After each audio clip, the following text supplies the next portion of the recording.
gbogbo time yìí kò tí ask me out ìgbà tó dé yà ó dé ask me out ní kó n fẹ́ máa date mi ó lè náà fẹ́ date mi ǹjẹ́ ní òkè mo ti gbọ́ torí gbogbo ohun tó ń ṣe fún mi ó tẹ́ mi lọ́rùn ní time tá a ti máa date ara wa o gbàdé bẹ̀rẹ̀ sí date ara wa náà ó sì wà òkè ìgbà tí yóò bọ̀ tí mo ti ẹ̀ ń fẹ́ tẹ̀lé tí mo fi lẹ̀ tí ọ̀bọ̀n yẹn disturb mi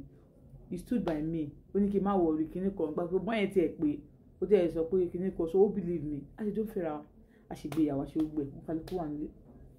business tá à ń sọ yìí èmi stop iṣẹ́ mo face business yẹn ẹ má gbàgbé òun ló mú àìdíà yẹn wá àjọ mú àìdíà yẹn wá olùtọ̀ ọkọ sọ pé business dẹ̀ ló dẹ̀ da o pé tí o bá lè máa ṣe fún aláàrẹ o bọ̀bọ̀ tó pé òun lọkùnrin ló máa stop iṣẹ́ kó lọ ṣe ó ní rárá o pé kíní kan he was afraid wípé tí kíní ò bá lọ work nǹkan so ti yẹn sálárì mi ju sálárì ẹ lọ òun lè kó stop iṣẹ́ pé kó lọ ṣe as ọkùnrin kó ní business tiẹ̀ bọ̀ kò ṣe kíní so bàtà máa register company yẹn orúkọ àmì méjì láti fi register èmi ni mò ń ṣe mo kó gbowó sílẹ̀ tàbí ṣe registration tàbí ṣe everything so mo kọ́kọ́ bẹ̀rẹ̀ pẹ̀lú inú ilé mi ti bẹ̀rẹ̀ business yẹn so because ó dàbí business dàbí real estate business ni but kò ṣe kékeré in a big form ni company àmì méjì jọ ń ṣe kódà àwọn tún bí àwọn fẹ́ gbà wọn sí hotel nísìn bẹ́ẹ̀ látọ̀ manager gbé àwọn a máa bá wọn gbà yàn a máa fún signboard síta pé a need àwọn èèyàn máa wá wọ́n máa ṣe interview àwọn banker they collected staff from us àwọn contract staff tó pé staff tiwa náà jẹ́ bọ̀ contract staff náà jẹ́ ní báńkì all those things so ìgbà tó yá tí mi ṣe business yẹn ní wẹ́rẹ́wẹ́rẹ́ bẹ́ẹ̀ yẹn ìgbà tó yá mo stop iṣẹ́ mo ṣe ní ilé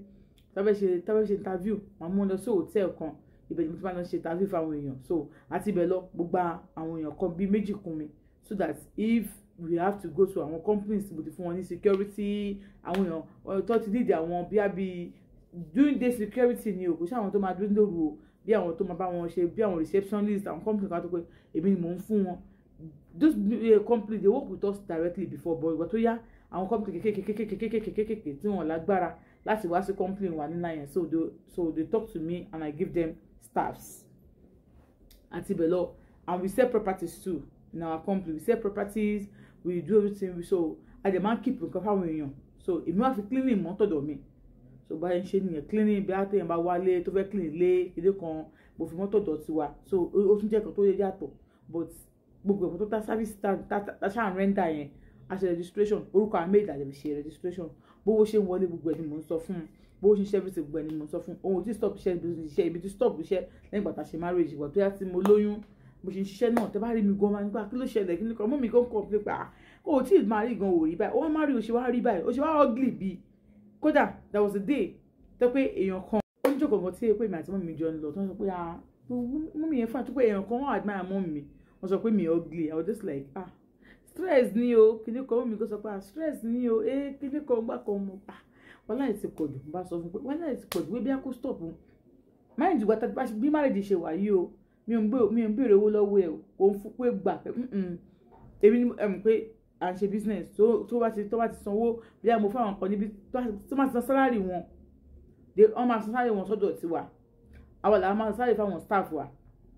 but wọ́n kọ́ ló ní fáìlì tiẹ̀ àwọn ti báńkà ní fáìlì tiwọn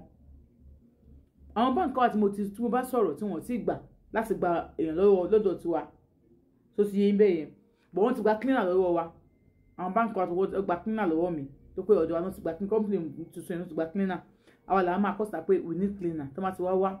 so táwọn lọ sí báńkì àwọn báńkì yẹn máa san sálárì wọn sínú àkáǹtì wa látọwọ́ tó wa ti máa san sálárì fáwọn báńkì àwọn cleaners yẹn ní gbogbo àwọn company yẹn so we have many cleaners outside a máa ṣe bẹ́ẹ̀ yẹn ìgbà tó yá ó láwọn kan tó pé wọ́n ti bímọ tó ní the day care so a ní tó pé wọ́n bímọ they are our staff so a ní day care ní company tó ti jẹ́ tẹ́lẹ̀ wọ́n ní day care kìíní tó pé day care yẹn wọ́n gbà wọ́n yàn síbẹ̀ everybody ló ní wọ́n máa lọ gbọ́mọ wọn síbẹ̀ so àwọn staff bíi mẹ́rin gan ló wà nínú day care yẹn tó máa ń ṣe àwọn yẹn náà máa ń sanwó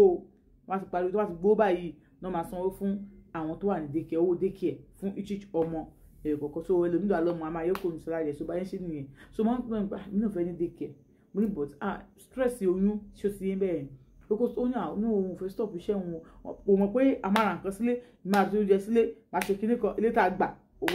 bí ẹni pé omi kan ló wà ń bẹ́ẹ̀ ni ojúmọ́ ló máa sọ pé àwọn oní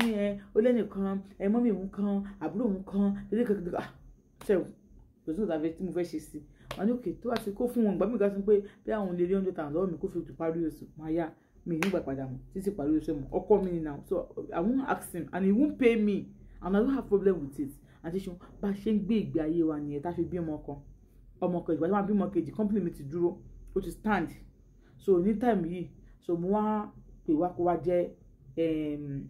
jẹ́ chairman ní ọ́fíìsì mi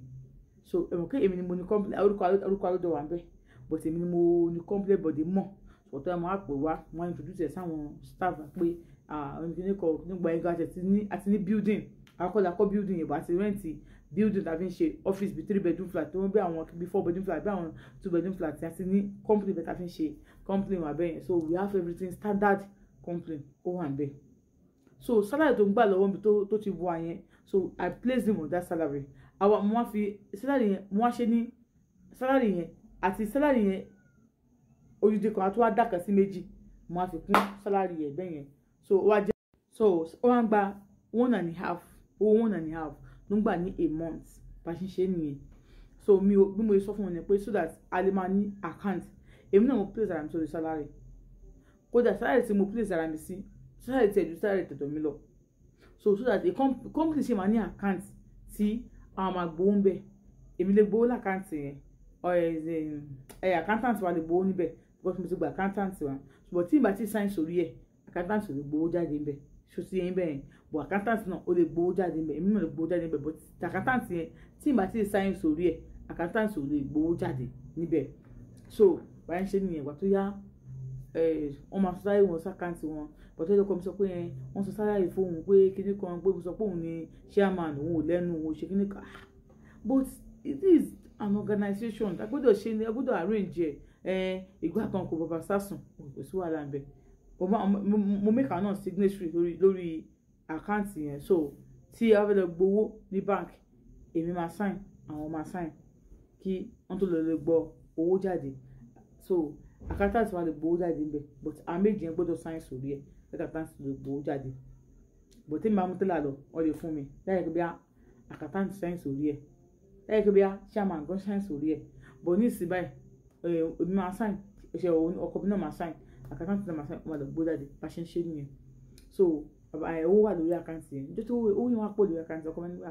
pé kí n jẹ́ ká ra ilẹ̀ mo ní táwọn ṣe máa ra ilẹ̀ á jẹ́ company land but first of all kákọ́ jẹ́ kí company kó stable kó stand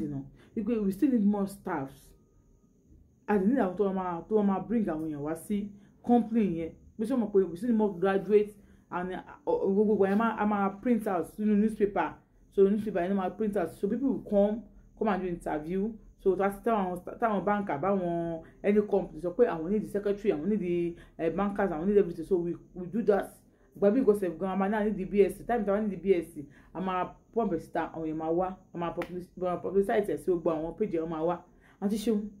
bó tó gbọ́kọ̀ mi láàyè fún gbogbo yẹn débi pé bọ́ nǹkan tí mo mọ̀ tí mi ò ṣe ni pé mi ò gọ̀gọ̀gọ̀ débi wípé ọkọ mi nìkan ló máa lè sáyẹ̀nsì bẹ́ẹ̀ mo sọ pé tí n bá ti fi signature mi síbẹ̀ wọn ò lè sọ fún anybody so I make that one clear tẹ́lẹ̀ mo kọ́ fi sọ pé ọkọ mi ni pé tí ọkọ mi bá ti sáyẹ̀nsì bẹ́ẹ̀ ká má lè fún mi lórúkọ àwọn pé ọkùnrin bank and our company ọkọ mi sì sọ pé ọ̀rẹ́ mọ́tò káwọn ra mọ́tò ká ṣe kíní kan but you have the car you are using now ó ní car tẹ̀ ń lò náà èmi gẹ́sì mi ò ní mọ́tò gọ̀ọ̀sẹ̀ gan mi ò complain car yẹn ti hold dótò kọ́ mi ti rí pé owó tó wà lákàntì yẹn ó ti wọ bíi 50 million lọ́kọ́ mi ti bẹ̀rẹ̀ sọ pé a fẹ́ rí owó ìjọ ni ká lè ra ilẹ̀ nítòsí gbangba so that we can build a big company